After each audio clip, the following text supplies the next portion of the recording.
Boa tarde, meu nome é Janaína da Silva, sou acadêmica do 5º ano do curso de Agronomia e integrante do Laboratório de Mecanização Agrícola da Universidade Estadual de Ponta Grossa.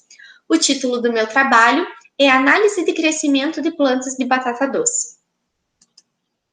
A batata doce é uma cultura que apresenta grande importância econômica, principalmente para a agricultura familiar, e que se caracteriza por ser uma planta de múltiplos usos, podendo ser empregada na alimentação humana e animal e como matéria-prima em diferentes segmentos industriais, dentre eles a produção de biocombustível. Apesar de sua importância, os estudos sobre a fisiologia da cultura são escassos, devido, principalmente, à grande diversidade de genótipos existentes no país.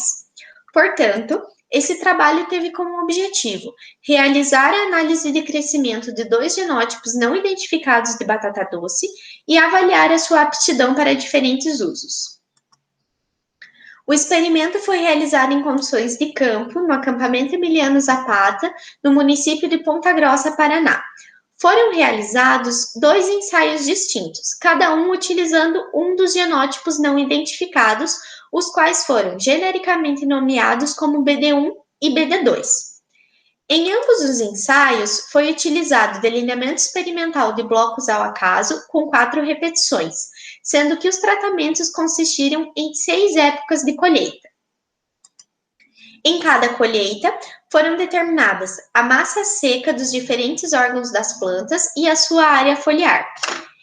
Esses dados foram utilizados para determinar diferentes índices fisiológicos através da técnica de análise de crescimento.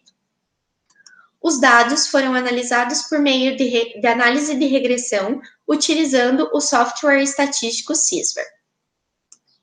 Resultados e discussão. As condições meteorológicas durante o período experimental foram favoráveis ao crescimento e desenvolvimento da cultura no que diz respeito à temperatura, mas desfavoráveis em relação à precipitação.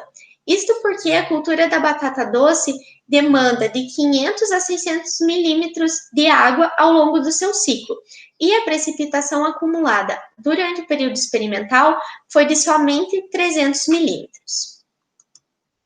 No que diz respeito ao acúmulo de massa seca das raízes para o genótipo BD1, os dados apresentaram um ajuste linear, o que não era esperado. O esperado era que os dados se ajustassem ao modelo quadrático ou logarítmico. No entanto, isto pode ser explicado pelo fato de que a cultura passou por um estresse hídrico, de modo que o seu crescimento e desenvolvimento foi afetado. A média do acúmulo de massa seca das raízes para o genótipo BD1 foi de 140 gramas por metro quadrado, o que indica que as raízes apresentavam um tamanho médio adequado para sua comercialização como batata doce de mesa. Em relação ao acúmulo de massa seca da parte aérea para o genótipo BD1, os dados se ajustaram ao modelo logarítmico, com média de 482 gramas por metro quadrado.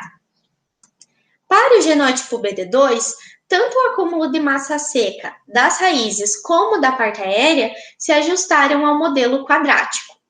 Para o acúmulo de massa seca das raízes, a média foi de 393 gramas por metro quadrado, o que indica que as raízes apresentavam tamanho médio inadequado para sua comercialização como batata doce de mesa, sendo indicada, portanto, para a produção de biocombustível.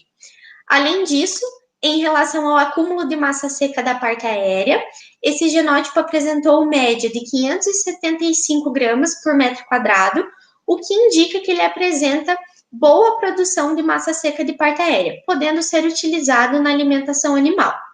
Portanto, conclui-se que o genótipo BD1 é indicado para a produção de batata doce de mesa, enquanto o genótipo BD2 é indicado para a produção de biocombustível e alimentação animal.